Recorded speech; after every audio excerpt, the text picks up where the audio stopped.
නමෝ තස්ස භගවතු වරහතු සම්මා සම්බුද්දස්ස නමෝ තස්ස භගවතු වරහතු සම්මා සම්බුද්දස්ස නමෝ තස්ස භගවතු වරහතු සම්මා සම්බුද්දස්ස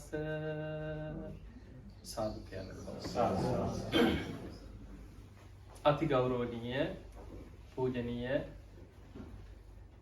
ගෝල්ඩ් කෝස්ට් බෞද්ධ විහාරස්ථානයෙහි පූජනීය නායක මාහිමිපාණන් වහන්සේ අවසරයි අතිපූජනීය පඤ්ඤාසිරි ස්වාමින් වහන්සේ ගෙන් අවසරයි ඒ වගේ මේ විහාරස්ථානයට මේ උතුම් පින්බිමට බණ අහන්න එකතු වෙච්ච ඔබ හැම දෙනා වගේම Zoom තාක්ෂණය ඔස්සේ මේ ධර්මයේ ශ්‍රවණය කරන මේ ප්‍රදේශවල ඉන්න හැම දෙනාටමත් ඒ වගේම ධර්ම ශ්‍රවණයත් එක්ක අන්තර්ජාලය ඔස්සේ සම්බන්ධ වෙන හැම දෙනාටමත් මේ ධර්ම ශ්‍රවණය ධර්මාවබෝධයේ පිණිසම නිවන් දොරටුවක් බවට පත් වේවා කියලා අපි මුලින්ම ආශිර්වාද කරනවා. ඒ වගේම විශේෂයෙන් මේ ධර්ම දේශනාව පිළිබඳව වෙසක් පෝය තව දින කීපයකින් යෙදෙන නිසා අපි බුදුරජාණන් වහන්සේ ගැන සද්ධාව ඇති වෙන කරුණු බොහෝ වෙලාවට කතා කරනවා.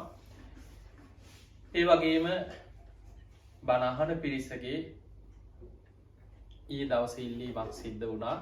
භාවනාවට අදාළව මම හිතන්නේ භාවනාව ගැන කාරණා කීපයක් අද දවසේ කතා කරන්න කියලා. ඒ නිසා ඔබට ඊටාම වැදගත් මාතෘකා කීපයක් යටතේ අපි භාවනාවට මේ හිතේ එකක භාවයේ හිතේ දියුණුව සිහිය දියුණු කරගන්න අදාළ කරුණු කීපයක් මේ ධර්මානුශාසනාව තුළ ඔබට කියලා දෙන්න කල්පනා කරනවා. පින්වතුනි, දවසක් බුදුරජාණන් වහන්සේගෙන් උන්නාභ කියලා බමුණේ මෙන්න මේ වගේ ප්‍රශ්නයක් අහනවා. ස්වාමීනි භාග්‍යවතුන් වහන්සේ, එකිනෙකට වෙන වෙනම ගෝචර විෂයන් නැති පංච ඉන්ද්‍රියන්ට පිළිසරණ මොකක්ද කියලා අහපු ප්‍රශ්නේ මොකක්ද?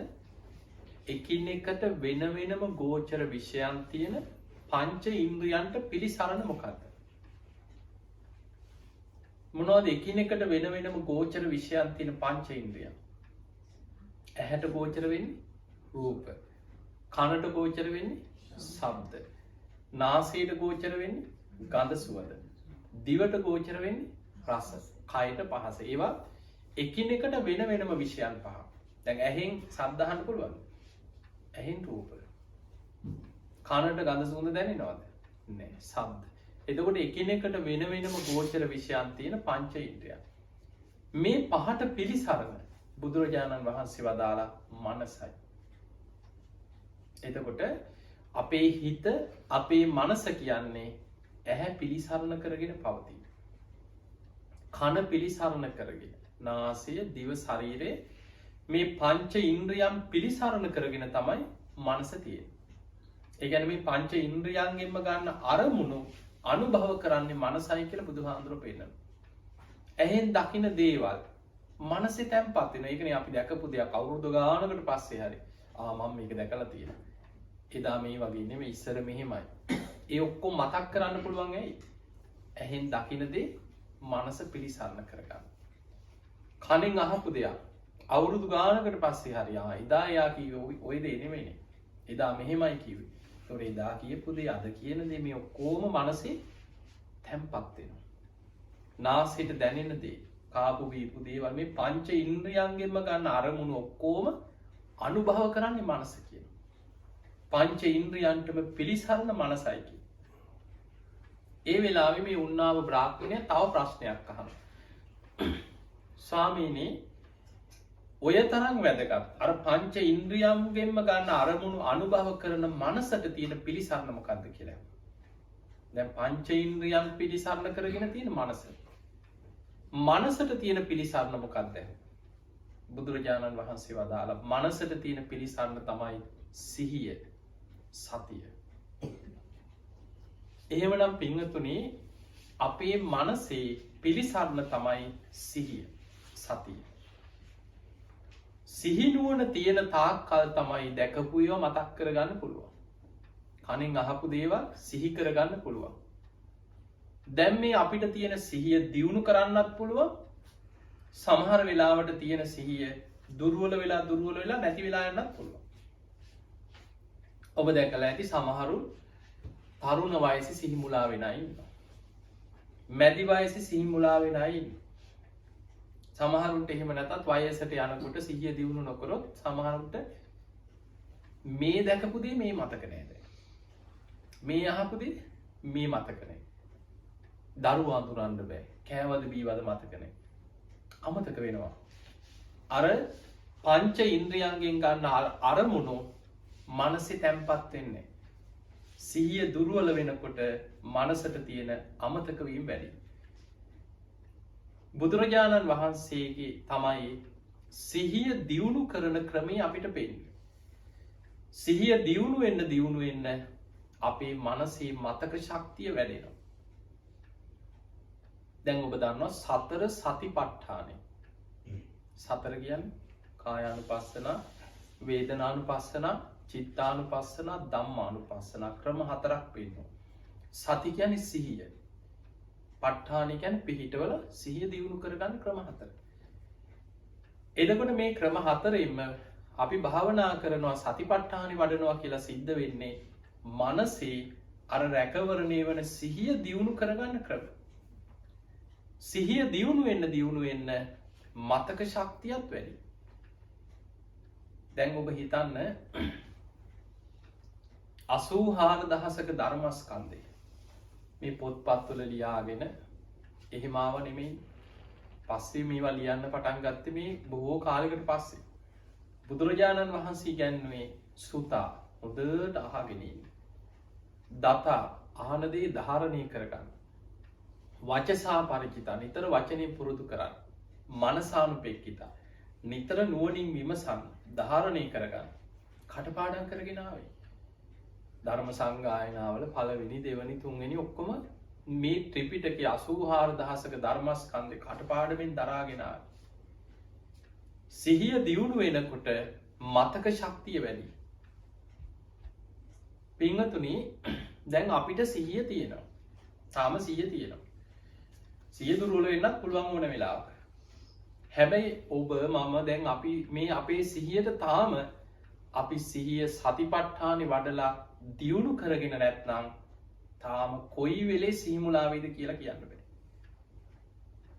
කොච්චර උගත් වුණත් මහාචාර්යවරු ඉඳලා තියෙනවා සිහිමුලා වෙලා අසුචි කරලා ඇඟේ ගාගෙන කෑ ගහලා දෙවනක් කරලා සත්තු වගේ මැරෙන අය. අන්තිම කාලේ කියන දේ මතක නෑ, දරුවෝ අඳුන ගන්න බෑ, ඇඟේ ඇඳුමක් නෑ. දැකලා නැද්ද සමහර අය? එතකොට සිහි කල්පනාව දුර්වල වෙනවා. අපිට තාම මේ කියන සිහි මට්ටම තාම තියෙනවා කියන්නේ තාම අපිට මේ සිහිය සතර සතිපට්ඨාන තුලින් දියුණු කරන්න පුළුවන්. සිහිය අපේ සිහි මුලා වෙන්නේ නැහැ කියන ස්ථාවර රැකවරණයකට එන්නේ ඉන්ද්‍රියක් හැටියට බලවත් වෙනවා. ඔබ දන්නවා මේ බුද්ධ ශාසනයේ බුදුහාමුදුරුවෝ ගන්නනවා සිහිය භාවනා වශයෙන් වඩනකොට ඉන්ද්‍රිය ධර්මයක් හැටියට අපි තුල පිහිටනවා. ඒකට කියනවා සති ඉන්ද්‍රිය. ඊළඟට භාවනා වශයෙන් වඩනකොට බල ධර්මයක් වෙනවා. සති බල. සිහිය අපි තුලම බලයක් වෙනවා. ඒ සිහියම අපි නිවන් අවබෝධය අරමුණු කරගෙන වඩනකොට සති සම්බොච්චංගය. ඒ සිහිය ධර්මාවබෝධය අංගයක්, බොච්චංග ධර්මයක් වෙනවා. ආර්ය අෂ්ටාංගික මාර්ගයේ මාර්ගාංගයක් හැටියට ධර්මාවබෝධයට සිහිය අපිට උපකාර කරනවා. සම්මා සති. එතකොට බුදුරජාණන් වහන්සේ නිවන් අවබෝධයට අවශ්‍ය සත්‍තිස් බෝධිපාක්ෂික ධර්ම පෙන්නද්දී හැම තැනම සතර සතිපට්ඨානිකව සම්පූර්ණ සිහියම දියුණු කරන ක්‍රම. පංච ඉන්ද්‍රිය ධර්ම ගත්තා සති ඉන්ද්‍රිය. පංච බල ධර්ම ගත්තා සති බල. සප්ත බොජ්ජංග ගැන කතා කරා සති සම්බොජ්ජංගෙ පටන් ගන්න එතන. ආර්ය අෂ්ටාංගික මාර්ගය ගැන කතා කරා සම්මා සතිය. එතකොට මේ ධර්මාවබෝධයට හිත වඩන්න තියෙන සිහිය දියුණු කිරීමෙන්මයි. ඒ නිසා පින්වතුනි භාවනා කරනවා කියලා කියන්නේ අපේ සිහිය දියුණු කරනවා. මනසේ රැකවරණේ බලවත් වෙනවා. දැන් අපිට කය දියුණු කරන්න පුළුවන්ද? ටිකක් යන්තම් කොහොම හරි මේ ආහාර පාලනය කරගෙන කන බොන කෑම රටාව වෙනස් කරගෙන අපි සම්පූර්ණ ඕගනික් විතරක්ම ගත්තා කියලා හොඳ විටමින් වර්ග අපි වස විස නැති කෘමිනාශක නැති අපි හොඳ ආහාර අරගෙන මේ මොනවා කරගෙන හරියට එක්සයිස් කරගෙන මොන විදිහට හිටියත් උපරිම අවුරුදු 100 අද ආයුෂ පිරිහිලා මේ කයි ඊට එහා පවත්ව ගන්න බෑ. හැබැයි හිත දියුණු කරගත් හිත දියුණු කරන්න පුළුවන් ඉහළට.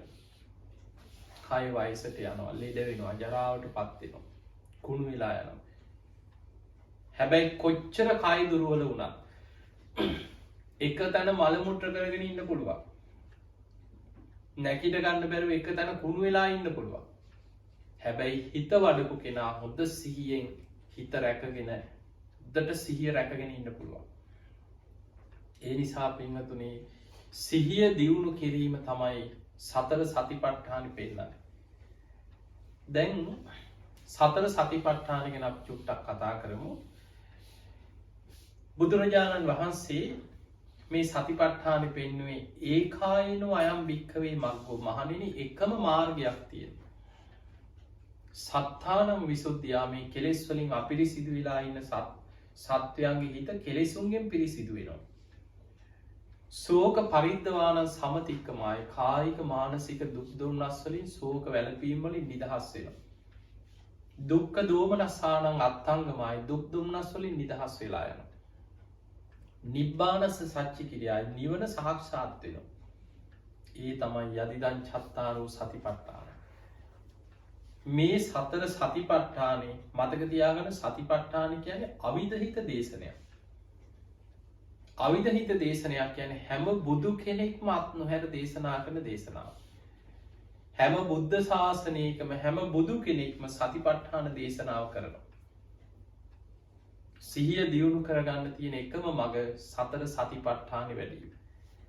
දැන් අපි ප්‍රධාන වශයෙන් නිකන් සරලව අපි තේරුම් ගමු. කායානුපස්සන මේ කය මුල් කරගෙන සතර මහා ධාතුන්ගෙන් හටගත් මේ රූපයේ ශරීරය මුල් කරගෙන සිහිය දියුණු කරන්න පුළුවන් භාවනා ක්‍රම ගොඩක් තියෙනවා. ආනාපාන සතිය, ඉරියාපත, සම්පජන්ණය, ධාතු මනසිකාරය, පිළිකුල් භාවනාව, නව සීවතිකි. ඔය භාවනාව කොහොම තියෙන්නේ?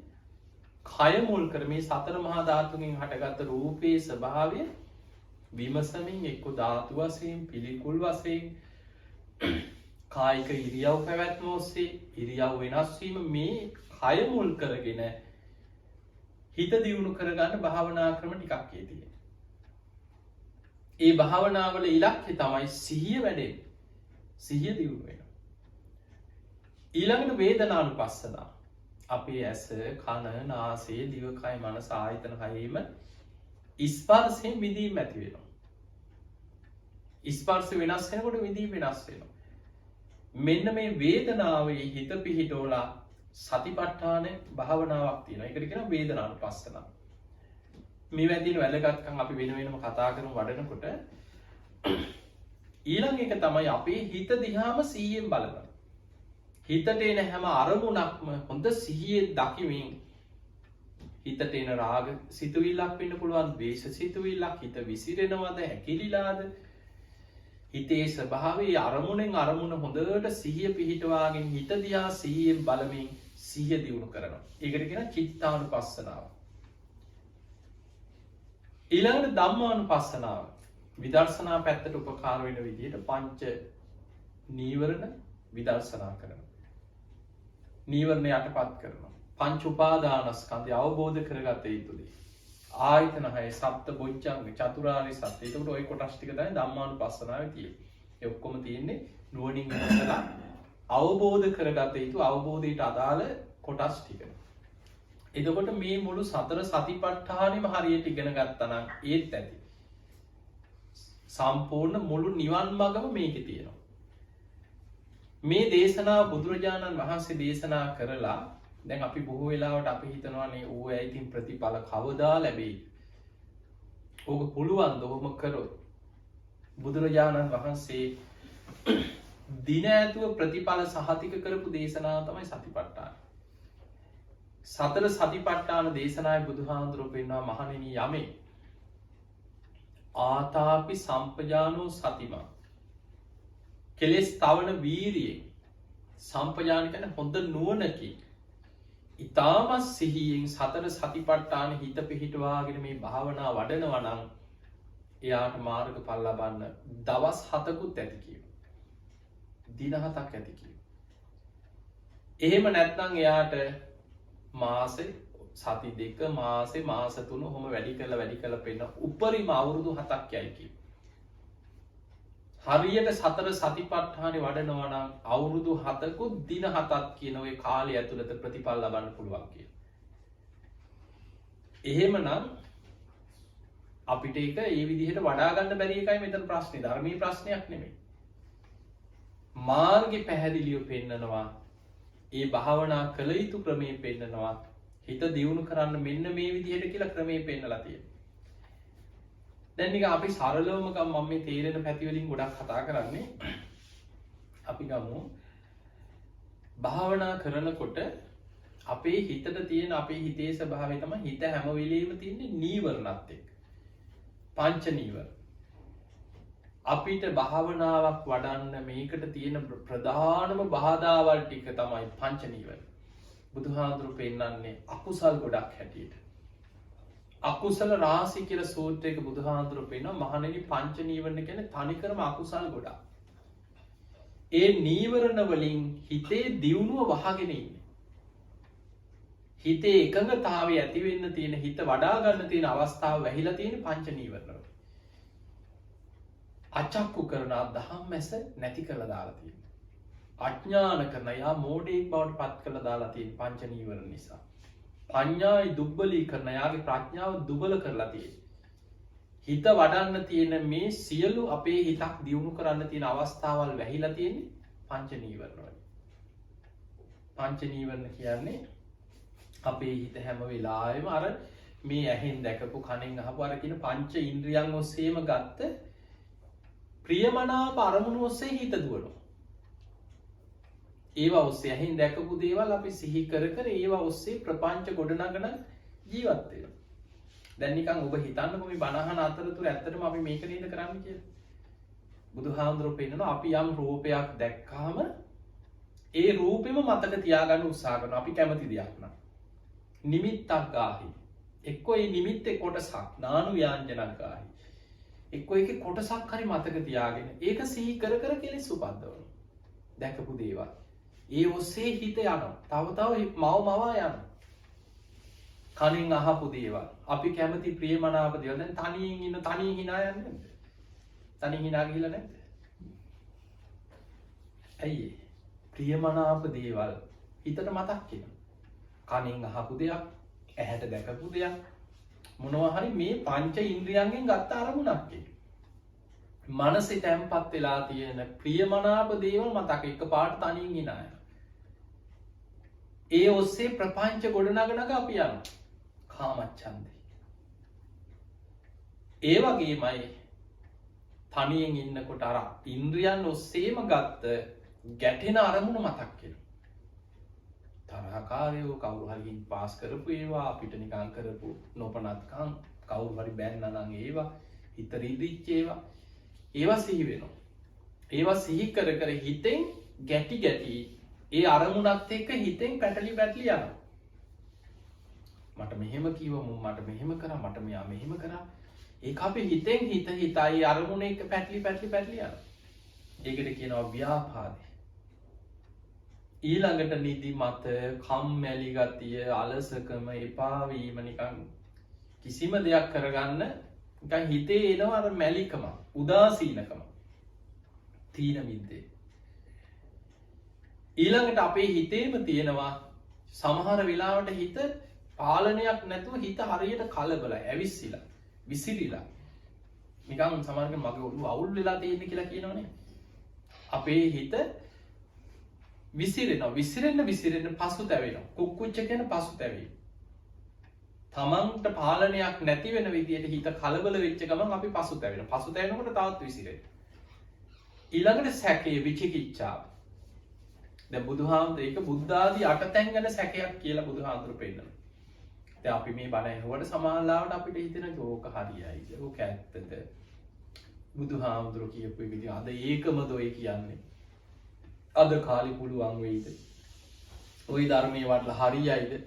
ඒක කොහොම නෙමෙයි මෙහෙමයි කිය අපි අර හැම වෙලාවෙම සැක කරනවා. ඒ විචිකිච්ඡා. එතකොට ඔන්න ඔය පහ අපිට භාවනා වඩන්න ගියාම බාධා වෙන්නේ ওই ටික. ওই ටික හැම වෙලෙම තියෙනවා. හැබැයි මේක හරියටම දකින්න පුළුවන් ඇස් දෙක පියාගෙන භාවනාවක් වඩන්න හිත යොමු කරපු ගමන් තමයි මේ පහ කොච්චර ප්‍රබලද කියලා අපිට පේන්නේ. බණ අහන්න පුළුවන්. සමහරු පැය ගණන් හොඳට බණ අහනවා. භාවනා කරන්න ඉඳගන්න. භාවනාවට වාඩි වෙලා භාවනා අරමුණක් එක්ක හුස්ම රැල්ල වේවා ආනාපාන සති හරි මොකක් හරි භාවනා අරමුණකට හිත ගන්න උත්සාහ කරන්න. අන්න එතකොට පේනවා මේ හිත කුළු හරකෙක් වගේ. හිත දුවනවා. කිසි වැඩකට නැති දේවල්. සමහරවිට තමන් පසුතැවෙනවා. මොනවද මේ මතක් ඉන්නේ මේ මහ වද දෙන දේවල්. මම මේ භාවනා කරන්න ආවේ. හැබැයි තමන්ට පාලනය කරගන්න බෑ. හිත දුවනවා. එතකොට මෙන්න මේ පංච නීවරණ ටික යටපත් කර ගැනීම තමයි පළවෙනිම සටන භාවනා පටන් ගන්න තැන. ඒක තමයි සමත භාවනාවේදී කරන්න පළවෙනියටම ওই සතිපට්ඨාන වේවා මොන භාවනාවකින් වේවා අපි භාවනා කරනකොට පළවෙනියටම අපිට තියෙන හිතත් එක්ක සටන තමයි හිතේ තියෙන ප්‍රභාස්වර ගතිය දියුණුව මතු කර ගන්න තියෙන මේ වැහිලා තියෙන අකුසල් ටිකෙන් හිත මුදව ගන්නවා. ඒකට තමයි සමති වඩන්නේ.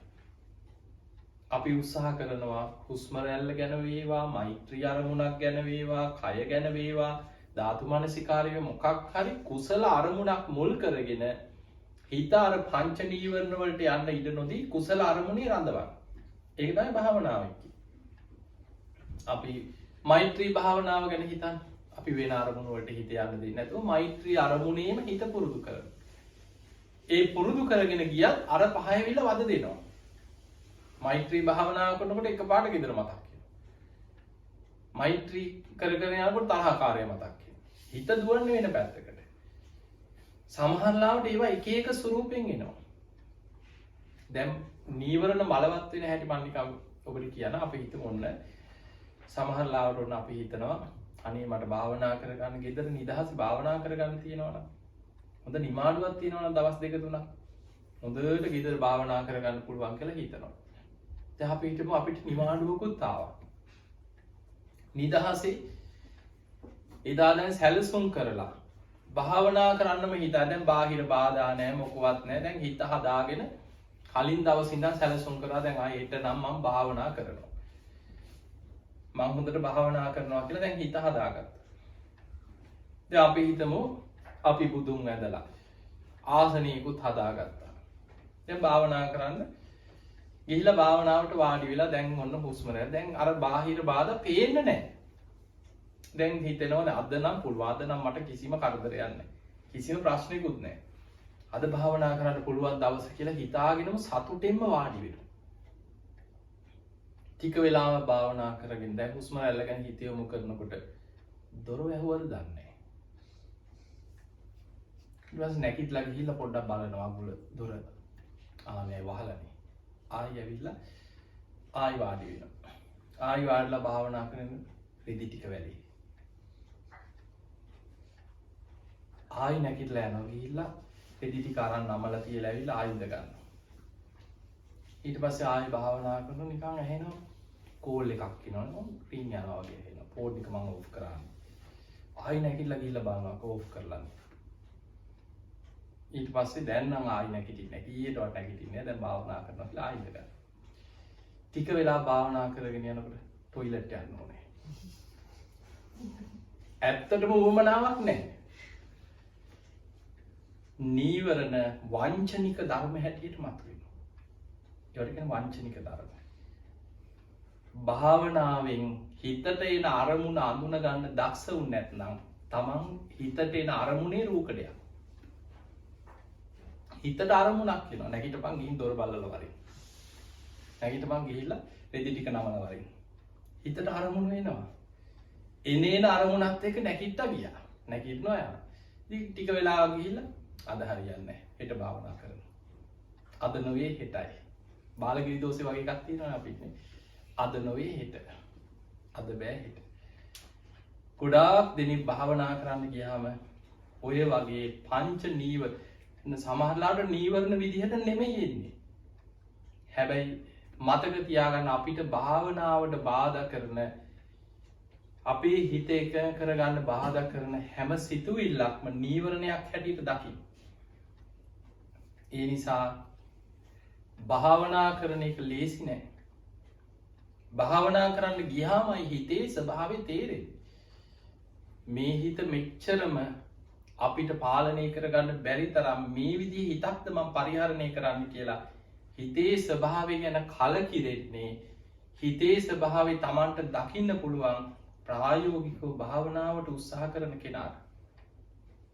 ඒ නිසා බොහෝ දෙනෙක් භාවනාව පටන් අරගෙන ටික දවසක් කරලා වැඩි හරියන්නේ නැහැ. එක්ක මට පින මදි. මම බණ අහනවා, මම භාවනා කරන්නේ, මම බණ අහනවා. එක්ක මම පින්කම් කරනවා. ඒ පැත්තට හැරෙනවා භාවනාව නවත්තනවා. කරගන්න බෑ. ඒ නිසා උත්සාහ කරන්න, වීර්ය වඩන්න. සමහර වෙලාවට හිතෙන්න පුළුවන් පින මදි කියලා. දැන් හිතට බුදුහාමුදුරන් කාලේ ඔබ අහලා ඇති සෝන කියලා, සෝන මහරහතන් වහන්සේ ගැන. රාජ කුමාරයෙක් රජ පවුලක ඉපදුනේ මේ සෝන කියන තරුණයා. බොහෝ සැප සම්පත් තිබ්බ කෙනෙක්. පැවිදි වුණා. පුදුම ශ්‍රද්ධාවෙන් පැවිදි වුණා. බුදුරජාණන් වහන්සේගෙන් ටික දවසක් ඉඳලා ඇවිල්ලා කිව්වා ස්වාමීනි මට කමටහන් දෙන්න. මං කැමති හුදකලාවේ තනියම කැලේකට ගිහිලා වීර්ය වඩන්න. කොහොම හරි වීර්ය වඩලා ධර්මය අවබෝධ කරගන්න. බුදුරජාණන් වහන්සේගෙන් උපදේශ අරගෙන කමටහන් අරගෙන වැඩි භාවනා ගැන අහගෙන කැලේට ගියා. උන්වහන්සේ පුදුම වීර්ය අධික කෙනෙක්. දැන් කැලේට ගිහිල්ලා භාවනාව පටන් ගත්තා. භාවනා කරනවා අවසාන ටික දවසක් භාවනා කළා වීර්ය වැඩි. මම නිදාගන්නේ නැහැ කියන දැඩි අදිෂ්ඨානයකට ආවා. ඒකට ධර්මයේ කියන ජාගරියානු යෝගී. නිින්ද ගියත් නිදාගන්න ඉරියව්වෙන් ඉන්නේ නැහැ. අදිෂ්ඨාන. ඉරියව් තුනයි පරිහරණය කරන්නේ. හිතගෙන ඉන්නවා, සක්මන් කරනවා, වාඩි වෙලා භාවනා. නිින්ද ගියත් වාඩි වෙලා මිසක් මේ කය නම් නිදාගන්න ඉරියව්වට යොමු කරන්නේ නැහැ කියන අදිෂ්ඨානේ ඉරියව් තුනකින් වාසය කරනවා. උන්වහන්සේ භාවනා කරා සතියක්, මාසයක්, අවුරුද්දක්, අවුරුදු කීපයක් ගියා සමාධි මාත්‍රයක්වත් නැහැ. පුදුම වීර්යයක්. අවසානයේ කොච්චර වීර්යයක්ද කියන්නේ සක්මන් කරනවා ඉල්ලි වෙනකම්. සක්මන් කරද්දී යටිපතුල මැදිලා යටිපතුල පිපුරුවා. අඩිය තියෙනකොට දැන් ලේ. සක්මන් කරනකොට මුළු සක්මනේම ලේ. පුදුම වීර්යයක් කියන්නේ අදිෂ්ඨාන කරගත්තම මැරුණත් නවත්තන්නේ නැහැ. එච්චර වීර්යය තිබ්බයි ඒ කාලේ ඉඳලා තියෙන්නේ. ඊට පස්සේ එහෙම ඇදගෙන වැටිච්චාම එතන වාඩි වෙලා භාවනා කරනවා. දන ගහගෙන හිතුවා ධනිස් දෙකෙන් සක්මන් කරනවා. කකුලනේ පැලුනේ යටිපතුල බැයි නම් ධනිස් දෙකෙන් සක්මන් කරනවා. එච්චර වීර්යයක්. ඔහොම වීර්ය කරා කියන අවුරුදු 25. සමාධියක්වත් නැහැ හැබැයි. හිතන්න දැන් අපි මේ දවස් දෙකක් භාවනා කරලා කොහොම අපිට හරියන්නේ නැහැ නේ කියලා. සතියක් ඉඳලා හිටලා ওই පැය භාගයක් විතර භාවනා කරලා මාසයක් දෙකක් භාවනා කරලා කොහොම ඉතින් ප්‍රතිඵල කියලා අපි අහනවා. සෝන හාමුදුරුවෝ අවුරුදු 25ක් භාවනා කරා. අද වගේ කාලෙක නෙමෙයි. බුදුහාමුදුරුවෝ වැඩ ඉන්නවා. එක ගාථාව අහලා රහත් වෙච්ච රහතන් වහන්සේලා වැඩ ඉන්නවා. අග්‍ර ශ්‍රාවකයන් වහන්සේලා 80 මහා ශ්‍රාවකයෝ වැඩ හිටපු කාලේ අවුරුදු 25ක් භාවනා කරා සමාධියක්වත් නැහැ.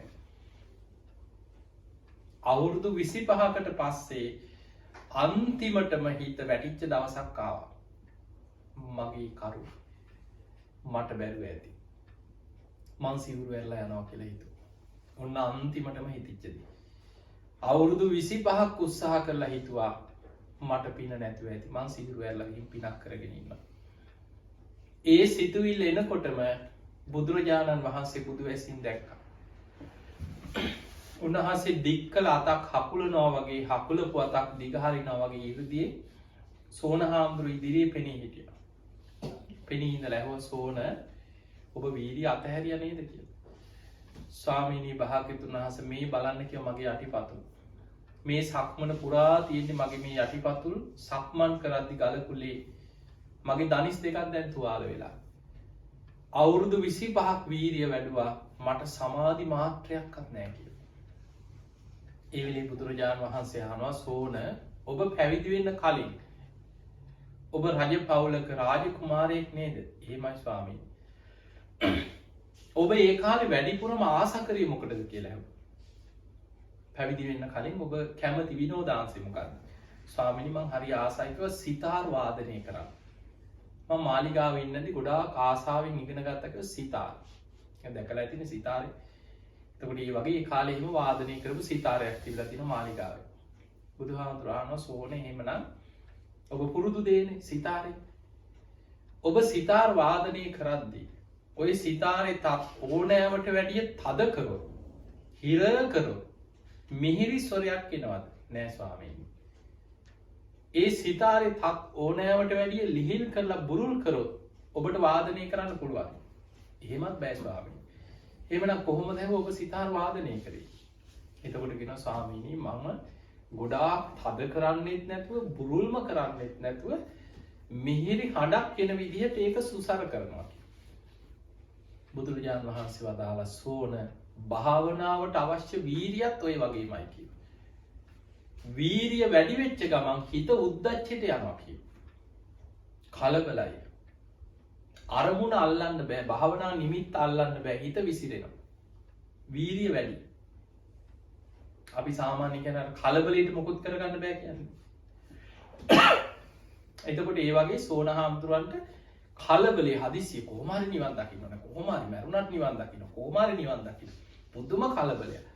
ඒ හදිස්සියත් එක්ක භාවනා නිමිත්ත හිත පිහිටන්නේ හිත විසිරෙනවා. බුදුහාමුදුරුවෝ පෙන්වනවා සෝන අධික වීරිය කලබලේ කියන්නේ හිත උද්දච්චයට යනවා. වීරිය අඩු වෙච්ච ගමන් වෙන්නේ හිත කුසීතකමට වැටෙනවා. කම්මැලිකමට නිදිමතට වැටෙනවා. ඒ නිසා සෝන වීරිය අවශ්‍ය වීරියක් භාවනා නිමිත්ත හිතෙන් අල්ලගෙන ඒ නිමිත්ත හිත පිහිටවන්න අවශ්‍ය වීරියක් ගන්න. වැඩි වීරියකුත් නැතුව අඩු වීරියකුත් නැතුව මධ්‍යස්ථ විදිහට වීරිය පවත්වන්න ඔච්චරයි. බුදුහාමුදුරුවෝ පෙනී ගියා. සෝන හාමුදුරුවෝ භාවනා කරා එදා රෑ ඉලි වෙනකොට සමාධිය ඇති වුණා. විදර්ශනාවට හිත වැඩුණා. හිමිදිරි උදෑසන වෙද්දී කෙලිසුන්ගෙන් මිදිලා රහත් වුණා. ඒ තමයි මේ බුද්ධ ශාසනයේ ආරම්භක වීරිය ඇති භික්ෂුන් වහන්සේලා අතර අග්‍රස්ථානය ලබපු සෝන මහරහතන් වහන්සේ 80 මහා ශ්‍රාවකයන්ට අයිති කෙනෙක්. එතකොට නිකන් හිතන්න 80 මහා ශ්‍රාවක තනතුරක් ලබන්නේ කල්ප ලක්ෂයක් පෙරම් පුරලා කියලා. සසරේ කල්ප ලක්ෂයක් පෙරම් පුරපු පින්වන්ත කෙනෙක්. පිනේ අඩුවක් නෙමෙයි. හැබැයි බුදුහාමුදුරුවෝ වැඩ හිටිය කාලේ බුදුහාමුදුරන්ගේම කමටහන් අරගෙන භාවනා කරන්න ගියත් සමහර වෙලාවට තමන්ගේ වීරිය හරියට පවත්ත ගන්න බැරුව අවුරුදු 25ක් උත්සාහ කරා. සමහර වෙලාවට අපි භාවනා කරන්න යද්දි පුංචි තැනක් අපේ හිත භාවනා අරමුණට ගන්න බෑ. හිත විසිරෙනවා. කලබලයි. එපා වෙනවා. සමහර දැන් අපිට තියෙන්නේ අධික වීරියක් නෙමෙයි. බොහෝ දෙනෙකුට දැන් තියෙන මොන වගේ වීරියක්ද? වීරිය අඩුයි. ඒ නිසා භාවනාව පටන් ගත්ත ගමන් ටික වෙලාවකින් එහෙම බෙල්ල කඩාගෙන යනවා. එක්ක එහෙට මෙහෙට පැද්දෙනවා. නිදිමත එනවා. වීර්ය අඩු වෙච්ච ගමන් නින්දට වැටෙනවා. කුසීතකම, අලසකමට වැටෙනවා. ඒ නිසා භාවනාවේදී වැදගත්ම මේ කරුණු තුනක් තියෙනවා මේ සතර සතිපට්ඨානෙ වඩා. අපි භාවනා කරනවා නම් කවදා කොතන කොයි මොහොතේ භාවනා කරත් වැදගත්ම කරුණු තුන තමයි ආතාපි. කෙලෙස් තවන වීර්ය. දෙවැනි එක තමයි සම්පජාන. හොඳ නුවණක් තියෙනවා. ඒ නුවණ කියන්නේ ධර්මයේ තුලින් ඇති කරගත්ත නුවණ. මොකද භාවනාවෙන් පරතරට ගියේ සියල්ල අවබෝධ කරගත්ත බුදුරජාණන් වහන්සේ. ඒ බුදුහාමුදුරන්ගේ ධර්මය ගැන බුදුහාමුදුරුවෝ භාවනාව ගැන කියලා දීපු දැනුම අපි බණ අහලා භාවනාව ගැන අපිට නිරවුල් දැනුමක් තියෙනවා. එතකොට තමයි භාවනා කරනකොට එන ප්‍රශ්න ටික අපි විසඳගන්නේ. නැත්නම් අපි දන්නේ නැහැ මේක පැටලෙනවා ගිහිල්ලා. පංච නීවරණ කොහොමද ක්‍රියාත්මක වෙන්නේ? නීවරණ කියන්නේ මොනවද? භාවනා කරනකොට බාධා වෙන්නේ මොන විදිහටද? මේ භාවනාව ඉහළට වැඩෙනකොට මොන විදිහටද මම එතනින් ඉස්සරහට යන්නේ? ඒවා බණ අහලා දැනුම ගන්නවා. සතර සතිපට්ඨාන ගැන හොඳට බණ අහන්න. සතිපට්ඨාන පොත ඕන තරම් පරිවර්තන තියෙනවා. විස්තර කරපු සරල විස්තර කරපු පොත්පත් තියෙනවා. මේ පොත් ජීවිතේ හැම වෙලාවෙම දවස ගානේ 100 සැරයක් හරි කියවන්න. අපි ඔය සූත්‍ර දේශනා ත්‍රිපිටක දේශනා සමහර දේශනා 100 සැරයකට වඩා කියවලා ඇති සමහර දේශනා. දන්නවා. හැබැයි ආයි කියවනවා. ඒ කියවනකොට ඉදා දැනගත්තට වඩා තවත් තේරෙනවා. ඊළඟට ඒ දේශනාව ඔස්සේ විමසනවා. ඒ ඔස්සේ බණ කියනකොට තවත් තේරෙනවා. තවත් විස්තර කරනවා. තව කරුණු ගලප එකතු කර බණ කියනවා. ඊට පස්සේ භාවනා වශයෙන් මේ දේශනාව අරගෙන විමස බලනවා. එහෙම භාවනා වශයෙන් දේශනාව අරගෙන විමස බලනකොට තවත් ගැඹුරින් තේරෙනවා. ඒ නිසා පින්නතුනි අපි මේ ධර්මය අල්ලනකොට විශේෂයෙන් මතක තියාගන්න මේක හිත දියුණු කරගෙන භාවනාව වඩාගෙන මේ තමා තුළින් දියුණු කරගත යුතු දෙයක් මේක උගන්වන්න. හැබැයි අපි පින් කරගන්න ඕනේ පැති ටිකක් තියෙනවා. බුදුහාමුදුරු මේ ශාසනය පෙන්නුවේ මේ බුද්ධ ශාසනය කියන්නේ මහා අරටුවක් තියෙන ගහක් වගේ කියලා හිතන්න. මේක තියෙන මහා සාරෝපම සූත්‍රය. එතකොට මහා අරටුවක් තියෙන විශාල ගහක් හිතෙන් හිතාගන්න. ඔය ගහේ වටිනාම දේ මොකද්ද? අරටුව. හැබැයි ගහේ පොත්ත, එළය, සිවිය, කොලාතු, දලු, ගෙඩි, මල් පොතු ඕන තරම් තියෙනවා. ඒවත් අර ගහට අයිති නැද්ද? තියෙනවා. ඒ වගේ සමහරු තමන්ගේ නෑම පමණින් ඒ අය මේ ගහෙන් කොළ ටිකක් කඩාගෙන යනවා. ඒ ශාසනයේම දේවල්. ඒ අය ඇවිල්ලා බුදුන් ඇඳලා සාදු කියලා පිරිත් ටිකක් කියලා. එතනින් ඒ අය පිනක් විතරක් රැස් කරගන්න. තව කෙනෙක් දානයක් දෙනවා. දන් දෙන එක තමයි යාගේ ජීවිතේ දන් දෙන එක. අනිත් අයව දානෙට යොමු කරනවා යා දන් දෙනවා. හැබැයි එතනින් එහාට යන්නේ නැහැ. තව කෙනෙක් පින්කම් සංවිධානය කරනවා. ඒවට උදව් කරනවා. තව නැති බැරි අයට පිහිට වෙනවා. සමාජ සේවා වැඩ කරනවා. ඒවත් පින්කම්. එයා එතනින්. තව කෙනෙක් ඉන්නවා බණ අහනවා. හැබැයි සීල් රැක ගන්න බෑ. හිතනවා කොහොම හරි මං කොහොම හරි හදා ගන්නවා කියලා හිතා ඉතින් එයා එතන බණ ඇසීමක් පිනක්. එයා ඒ ටික රැස් කරනවා. තව කෙනෙක් කොහොම හරි පන්සිල් රකින්න. ප්‍රායෝගිකව තමන්ගේ ජීවිතය තුළ දියුණු කරගන්න. එයා අර ගහේ තියෙන තව වටිනා දෙයක් ග්‍රහණය කරගන්න. එයා බණ අහන. තව කෙනෙක් ඔය අර ගහේ වටිනාකම් ඔක්කොම අඳුනගෙන වටිනාම දේ තමයි අරටුව. එයා අරටුව ප්‍රයෝජනෙට ගන්න. අන්න එයා තමයි භාවනා කරගෙන ධර්මාවබෝධි කරා යන කෙනා. ඒ නිසා බුද්ධ ශාසනයේ අරටුව හැටියට බුදුහාමුදුරුවෝ පෙන්වුවේ ධර්මාවබෝධි. ඒ නිසා අපි දන් දෙන්නේ, සීල් ගන්නේ, පින්කම් කරන්නේ, බුදුන් වදින්නේ, ඔය ඔක්කොම කරන්නේ එකම අරමුණක් තුල. අපි ප්‍රාර්ථනා කරන්නේ මොකක්ද? මේ දාන ආදී පින්කම් වලින් මට නිවන් අවබෝධයම ලැබේවා. ඒකනේ අපේ අන්තිම ප්‍රාර්ථනාව. හැබැයි අපි ඒක ප්‍රාර්ථනා කර හිටියා කියලා ප්‍රාර්ථනාවෙන් ලැබෙනව නෙමෙයි මතක තියාගන්න. අපි කරන පින්කම් වලින් පාර හදලා දෙනවා අපිට. කල්යාණ මිත්‍ර සේවනයේ, සත්පුරු ශාස්ත්‍රයේ, සද්ධර්ම ශ්‍රවණයේ පාර හැදෙනවා පිනේ. හැබැයි ධර්මාවබෝධයට උත්සාහය තමන් විසින් ඇති කරගන්න ඕන දෙයක්. බුදුහාඳුර පේනවා තුම්හේ කිච්චං ආතප්පා. මහණෙනි ඔබමයි මේක කරන්න තියෙන්නේ. අක්ඛාතාරෝ තථාගතං. බුදුරජාණන් වහන්සේලා කරන්නේ පාර පෙන්නනවා මඟ පෙන්නනවා විතරයි. බුදුහාඳුරන්ට කෙනෙක්ව බලෙන් එක්කන් යන්න බෑ.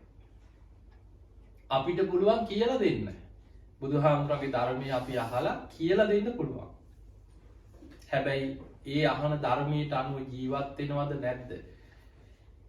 භාවනා කිරීම, ඒ ධර්මයේ දියුණු කිරීම, උත්සාහ කිරීම ඒ සියල්ල තමන්ගේ දෙයක්. ඒ නිසා මේ ධර්මය අවබෝධ වෙන්න නම් කරුණු 4ක් බුදුහාමුදුරුවෝ පෙන්නනවා. බාහිරින් ලැබෙනවා කරුණු දෙකක්. කල්යාණ මිත්‍ර සේවනයයි සද්ධර්ම ශ්‍රවණයයි. අද ඒ දෙක උපරිමෙන් තියෙනවා. දැන් ඔබ හිතන්න ඉස්සර ඔබ අහලා ඇතිනේ දැන් ඔය අපේ ඉතිහාසය ගැන අහලා ඇති ඉස්සර ලංකාවේ රහතන් වහන්සේලා වැඩ හිටියේ කාලේ ගත්තත් ඔබ අහලා ඇති ඔය ඉස්සර තිස්ස මහරාමේ ඉඳන් මිනිස්සු යනවා කියන අනුරාධපුරයට ආර්ය වංශ දේශනාවට පයි. ආට මාසයක් විතර ගිහිල්ලා බණක් අහලා පයින් එනවා. ඉස්සර බණ අහන්න හරි අමාරුයි. නිකන් ඔබේම නිකන් අපි දන්න ඉතිහාසෙට එමුකෝ ලොකු ඒව නැතුව. මීට අවුරුදු 30කට විතර එහා හිටන් මේ අම්මලා තාත්තා වැඩි හිටියන්න මතක ඇති ලංකාවේ මේ හිටපු අය. අවුරුදු 30කට 40කට එහා මෙහෙම බණ අහන්න තිබ්බද අපිට? ඉස්සර ලංකාවේ ඔය රජයේ ගුවන් විදුලියේ පොයේ දවසේ රැයට බණක් කියයි. පොයේ ධර්ම දේශනාව. මට මතකයි අපි පුංචි කාලේ අපේ සීයා ඔය පරණ රේඩි එකක් ගෙනල්ලා කොල්ලෝ මේක අල්ලලා දීපන් කියනවා. අපි අර බැටරි කෑලි තලනවා. ඉතින් එහෙම නෙමෙයි. බැටරි කෑලි තලලා ඒව දාලා වහලෙට වෑර් එහෙම දාලා අර මේ ඒරියල් එකේ ගැට ගහලා අනේ රේඩි එකේ බණ අහන්න හදලා දෙනවා පොයි දවස්. රේඩි එකට වැදගෙන ඉතින් ටික වෙලාවක් යනකොට සෝ ගන්න ඇහෙන්නේ නැහැ ඒත් ඉතින් වැදගෙන ඉන්නවා. ඉස්සර එහෙමයි බණ ඇහුවේ. අද එහෙමද අපිට? ඉස්සර තිබ්බද ඉන්ටර්නෙට් ආච්චිලා සීයලාට YouTube එකේ බණ අහන්න අවුරුදු 30 40කට එහා තිබ්බද? අද අපිට ත්‍රිපිටකේ දැන් අපි දන්නවා මීට අවුරුදු 15කට ඉස්සරකට එහා 20කට විතර කලින් අපි උනත් පැවිදි වෙලා මුල් කාලේ ත්‍රිපිටකේ කියවද්දී විශාල වීර්යයක් අපි උත්සාහයක් ගත්තා. සමහර ලාවට අපිට අවශ්‍ය කරන සූත්‍රයක් හොයන්න ඕනේ. අර විශාල ත්‍රිපිටක පොත් වහන්සේලා 54 නම හොයනවා. කාගෙන් හරි ගිහින් අහනවා මේ ඕක අංගුත්තර නිකායේ තිබ්බ බලන්න කියලා පෙරලා. අංගුත්තර නිකායේ සූත්‍ර දේශනා 9800 ගාණක් තියෙනවා. දැන් අර පොත් ටික ඔක්කොම පෙරලනවා සූත්‍ර. හොයාගන්න නැහැ. දවස් දෙකක් පෙරලනවා. තව හාමුදුරුවෝ කෙනෙක් ඉන්නේ ඕක සංයුත්ත නිකායේ තිබ්බේ කියනවා. සංයුත්ත නිකායේ සූත්‍ර 8000ක් විතර තියෙනවා. දවස් ගණන් උත්සාහ කරනවා. අද මුළු ත්‍රිපිටකයේම ඇප් වලට ඇවිල්ලා අද ඒ සූත්‍රේ නම ගහනකොට ඒ නමෙන් තියෙන සූත්‍ර ටික ඔක්කොම උඩට එනවා. අද තාක්ෂණයත් එක්ක ධර්මය අල්ලන කෙනෙකුට හොඳ අවස්ථාවක් තියෙනවා. ඒ නිසා අද බණ අහන්න ඔබ ලෝකේ කොහේ හිටියත් කල්යාණ මිත්‍ර සේවනයේ සද්ධර්ම ශ්‍රවණයේ අත ළඟම තියෙනවා. ධර්මය අහන්න ඕන කෙනාට ඉගෙන ගන්න ඕන කෙනාට ත්‍රිපිටකයේද භාෂා ගානකින් පරිවර්තනය වෙලා තියෙනවා. ඊටාම සරලව කියවන්න ත්‍රිපිටක පොත් තියෙනවා ඉන්ටර්නෙට් එකේ. ඊළඟට YouTube එකේ බණ කොච්චරද? ඒ නිසා සමහර ලාවට ජීවිතේට ඒ හාමුදුරන්ව දකින්නවත් හම්බෙන්නේ නැහැ. ඒ හාමුදුර එළියට එන්නේ නැහැ. ඒක කැලේ ඉන්නේ භාවනා කරගෙන. කවුරු හරි ගිහිල්ලා උග රෙකෝඩ් කරගෙන ධර්ම සාකච්ඡාවක් හරි YouTube එකට දාලා අහන්න හම්බෙන්නේ. ඒ නිසා අද අපිට බාහිරින් ලැබෙන කල්යාණ මිත්‍ර සේවනයේ සද්ධර්ම ශ්‍රවණයේ උපරිමයෙන් ලැබෙනවා. අපි තුල ඇති කරගන්න ඕනේ කරුණු දෙකයි. ඒ තමයි අහන ධර්මය නුවණින් විමසමින් තමා තුලින් ගලපා බැලීම. ඒකට කියනවා යෝනිසෝ මනසිකාරය. ධම්මානුධම්ම ප්‍රතිපදා. ඒ ධර්මයට අනුකූලව ජීවත් වීම. ඔතන තමයි ප්‍රතිඵලය Tamanට එන තැන. දැන් අපි ප්‍රඥාව ගැන කතා කරනවානේ විදර්ශනාව. නිකන් සරලව ඔබට කියන්නම් මෙහෙම. දැන් අපි කියලා දෙනවා බුදුහාඳුරන්ගේ දේශනාව. මේ ඇස අනිත්‍යයි, කන අනිත්‍යයි, නාසය අනිත්‍යයි, දිව අනිත්‍යයි, කය අනිත්‍යයි කියලා අපි කියලා දෙනවා. අන්න කල්යාණ මිත්‍රයෙක්ගෙන් සද්ධර්මය අහන්න ලැබුණා. බාහිරින් ලැබෙන අංග දෙක. කල්යාණ මිත්‍ර සේවනයයි සද්ධර්ම ශ්‍රවණයයි. බණ අහන්න ලැබුණා. යෝනිසෝ මනසිකාරය දෙනවා කියන්නේ දැන් තමා තුලින් බලනවා අහපු ධර්මය ඇත්තටම මගේ ඇහැ අනිත්‍යද? අන්න තමන් තුලින් විමසනවා. ඒ විමස භාවනා වශයෙන් වඩනවා. තමන් තුලින් බලනවා. මේ ඇහැ ලෙඩ වෙනවා. වයසට යනවා. ජරාවට පත් වෙනවා. තුවාල හැදෙනවා. කුණු වෙලා යන ඇස. මැරුණට පස්සේ කුණු වෙලා පස් වෙලා යනවා. හිස් කබලේ ඇස් කුහරයක් විතරයි. ඒ හිස් කබලත් දිරදිරා ගිහින් පස් වෙලා ගිය අනිත්‍ය. ආහාර සමුදය රූප සමුදය, ආහාර නිරෝධ රූප නිරෝධ. ආහාර ප්‍රත්‍යයෙන් හටගන්නවා, ආහාර නිරුද්ධ වෙනකොට නිරුද්ධ වෙනවා. අපි අර අහපු ධර්ම කොටස් ඔස්සේ දැන් තමන්ගේ ඇහැ ගැන විමසනවා. එහෙම විමසනකොට අපි කලින් මේක අනිත්‍යයි කියලා අහපු දේ දැන් තමා තුලින්ම ප්‍රත්‍යක්ෂ වෙනවා. අන්න ඒකයි අවබෝධය කියන්නේ.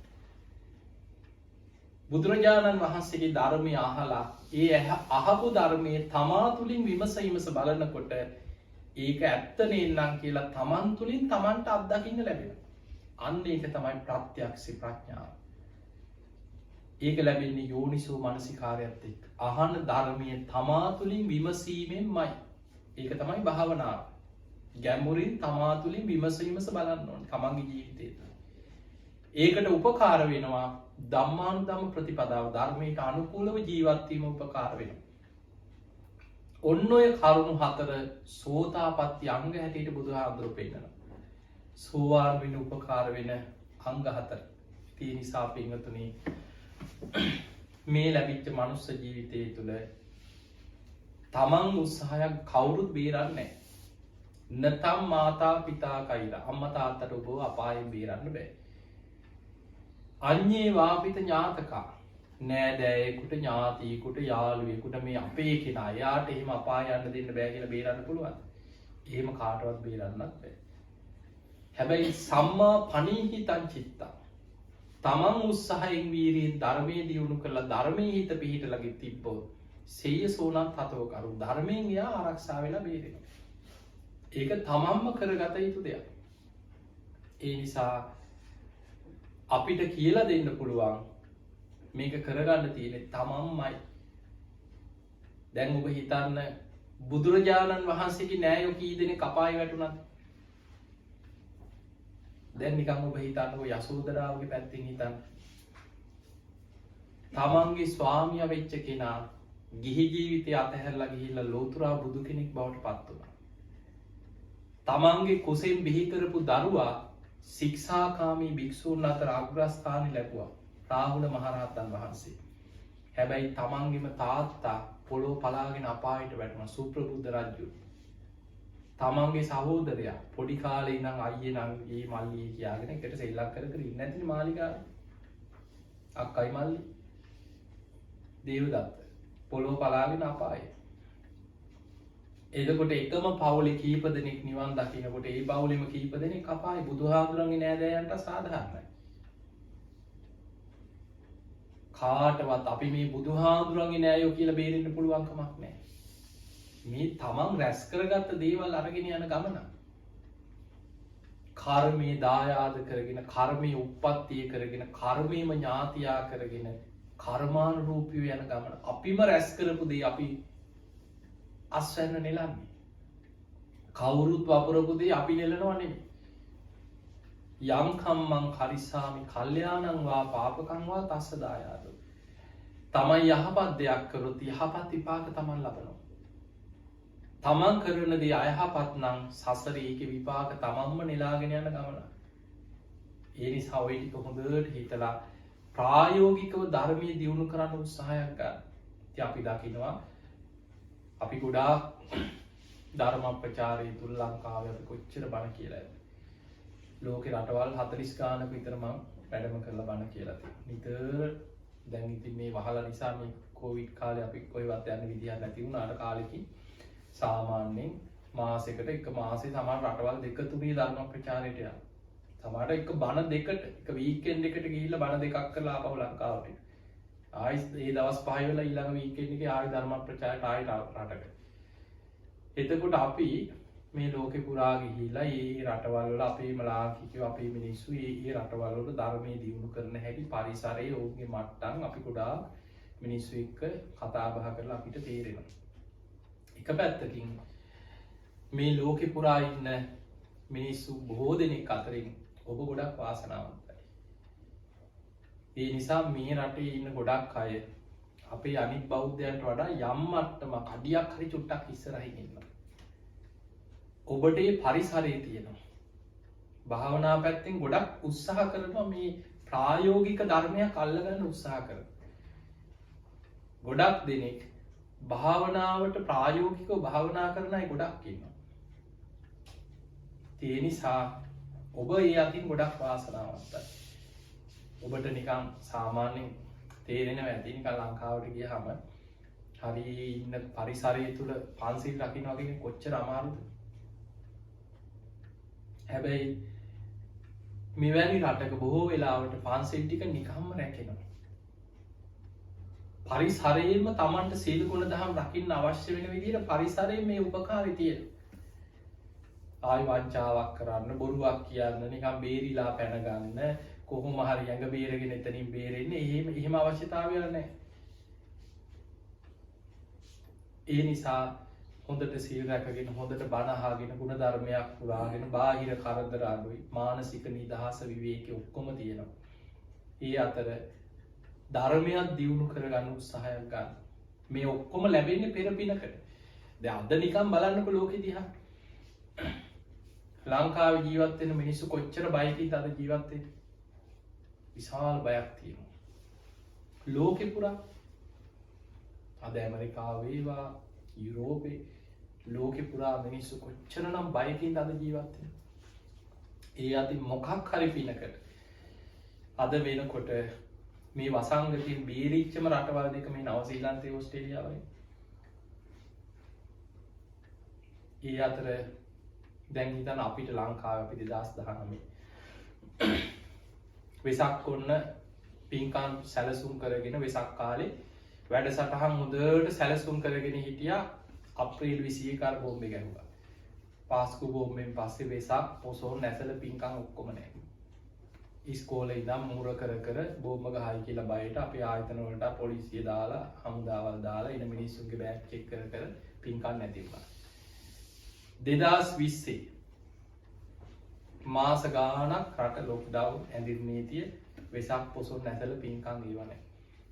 2021 මිනිස්සු බලාගෙන හිටියා එක දිගට අවුරුදු 3ක් වෙසක් පොසොන් නැසල දැන් මේ අවුරුද්දෙත් නැහැ. ඒ නිසා ඒ වගේ විශාල බයකින් මිනිස්සු ජීවත් වෙන අපිට ඔබට උනත් සාමාන්‍ය බය තියෙනවා. ඔබේ නෑදෑයෝ ගැන සිහි වෙනකොට ලංකාවේ ඉන්න අය ගැන ගයිම හිතෙන්නේ